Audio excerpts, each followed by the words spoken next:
Depuis toujours, les 12 coups de midi fascinent le public avec ses champions au parcours extraordinaire, ses records qui tombent et ses étoiles mystérieuses qui dévoilent des trésors de cadeaux, mais derrière le sourire éclatant de Jean-Luc Reichmann et les applaudissements chaleureux du public, une autre réalité bien plus discrète semble se dessiner, une réalité où devenir maître de midi ne se limite pas simplement à répondre à des questions de culture générale, car être maître, c'est aussi entrer dans un cercle à part où la production elle-même devient l'artisane d'un confort sur mesure pour ses champions privilégiés, chambres, offertes, taxis, personnel, petits déjeuners aux petits soins, tout est orchestré pour plonger ses candidats dans un cocon de bienveillance et d'attention qui tranche radicalement avec la tension du plateau. Mais pourquoi ces faveurs si particulières? Et surtout pourquoi maintenant, alors que les maîtres se succèdent à une vitesse inhabituelle, pourquoi mettre autant d'efforts à bichonner, ceux qui ne restent parfois qu'une poignée de jours? Cette question troublante a ressurgi de manière inattendue le 1er août 2025, quand la mère de Marine, actuelle maître de midi, a saisi le micro en plein direct pour lâcher une phrase anodine en apparence, mais qui allait éveiller les soupçons.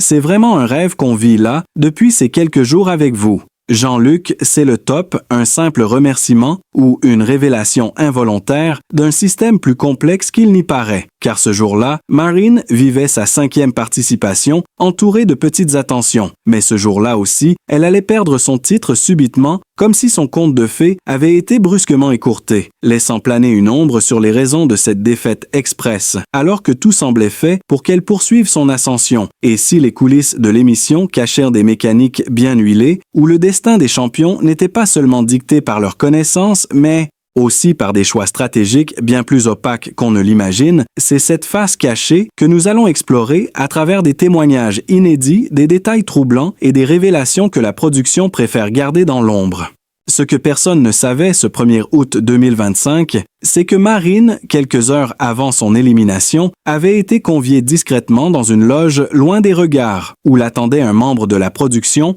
un entretien soi-disant de routine, mais où il lui fut soufflé avec insistance que l'aventure pourrait s'arrêter plus vite qu'elle ne l'imaginait. Et ce n'était pas la première fois qu'un maître de midi recevait ce genre de message voilé, déguisé sous des formes de conseils amicaux, mais qui dans les coulisses résonnent comme des avertissements à peine dissimulés depuis des mois. D'anciens champions parlent à voix basse de ces entretiens, où l'on oriente subtilement leur parcours sous couvert de leur bien-être. Des témoignages glaçants circulent évoquant ces taxis mis à disposition, qui parfois emmènent les candidats vers des hôtels sans qu'ils sachent exactement où ils dorment, comme si la production contrôlait chaque instant de leur quotidien pour mieux lisser leur comportement face aux caméras. Une ancienne candidate qui avait aligné 9 victoires avant d'être brutalement éliminée confie sous anonymat qu'elle n'a jamais revu les images de sa dernière émission. Son élimination a été coupée au montage remanié pour paraître naturelle, alors qu'en réalité, elle avait donné la bonne réponse, mais l'émission avait choisi de passer à un autre profil plus vendeur. Il y a aussi cette histoire étouffée de voitures promises en cadeau mais jamais livrées des champions qui découvrent que derrière les beaux discours, ces lots sont conditionnés à des frais imprévus, des taxes astronomiques, des démarches administratives interminables. Certains parlent même de cadeaux empoisonnés, car accepter ces prix revient parfois à perdre plus qu'on ne gagne. Et pourtant, ces voix restent minoritaires, car le système fonctionne sur une mécanique bien huilée, où les maîtres sont placés dans un climat de confiance totale, chouchoutés, soignés et bercés dans l'illusion qu'ils tiennent leur destin en main. Mais la réalité est bien plus complexe, car derrière chaque sourire de l'animateur, derrière chaque accolade en coulisses, se cache une stratégie implacable de la production qui calibre les profils qui doivent rester, ceux qui doivent partir, ceux qui font grimper l'audience et ceux qui n'apportent rien de plus à l'émission. Un champion historique, ayant préféré garder le silence pendant des années, a récemment avoué que sa longévité sur le plateau avait été négociée en amont, à travers des contrats d'image qu'il n'a jamais pu dévoiler publiquement. Car soumis à des clauses de confidentialité écrasantes, l'idée d'un jeu purement basé sur la culture générale s'effrite quand on découvre l'existence de ces réunions stratégiques organisées chaque semaine, où la production analyse les courbes d'audience, les réactions sur les réseaux sociaux et décide qui doit continuer son parcours, qui sera mis en avant et qui sera doucement poussé vers la sortie sous couvert d'une défaite naturelle. La gestion des maîtres et Mnadine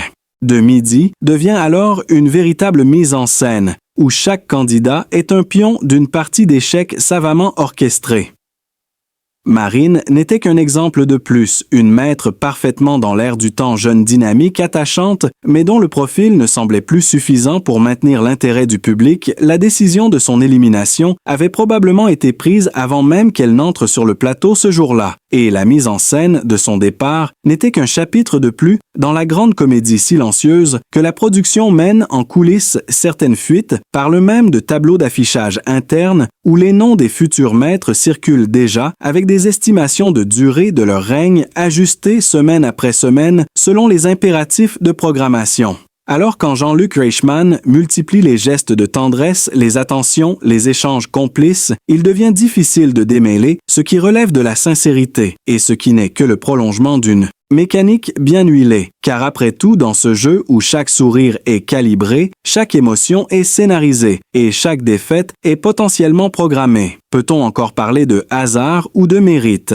Les questions se multiplient, les témoignages s'accumulent, mais jusqu'où la production est-elle prête à aller pour maintenir la magie à l'écran, quitte à tordre la réalité à volonté? Ce que vous allez découvrir dans les prochaines révélations pourrait bien changer à jamais votre regard sur les coulisses des 12 coups de midi. Un ancien membre de l'équipe technique a récemment brisé l'omerta en dévoilant l'existence d'un document interne baptisé Tableau de rotation des maîtres, un fichier confidentiel où chaque nom de candidat est assorti d'une durée estimée de règne, d'une stratégie de mise en avant médiatique et d'un scénario d'élimination progressive. Il affirme avoir vu des fiches détaillées anticipant les réactions du public. Ce que vous venez de découvrir n'est qu'un fragment d'une mécanique bien plus vaste, où chaque victoire, chaque défaite est pensée, calculée, scénarisée. Si vous voulez connaître la vérité sur les coulisses des 12 coups de midi, abonnez-vous dès maintenant et activez la cloche pour ne rien manquer.